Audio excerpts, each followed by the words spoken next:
This is one of my favorite ways to prime a hip hinge prior to going into a lower body session, or even warming up the hamstrings for, the start of a flexibility session, creating some length through the back of the legs, the calf, and through the hips as well. So to do this, all we're going to do is chuck a stick. We're going to chuck it right on our back, kind of up here-ish. You can have it in a low bar position too. It's neither here nor there really.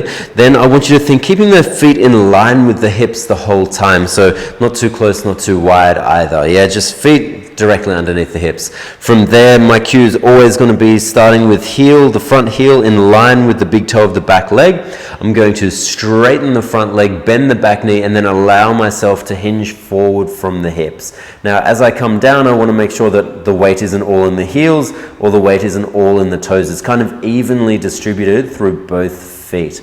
I'm going to come up and switch sides. Front heel in line with the front toe, front leg straight, back leg bends, and I'm bowing forward.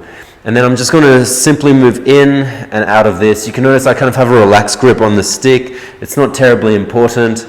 It's just something to do with my hands, essentially. This can be done without the stick as well. And you want to kind of find a bit of rhythm to the work, just moving gently down and up.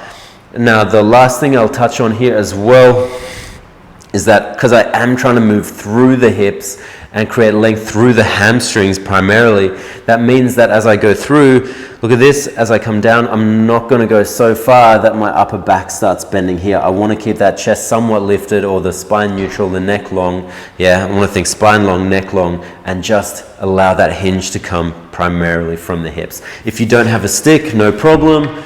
Boom, you can just have hands on your chest and go through the same movement. And that is a really easy way to warm up your hamstrings.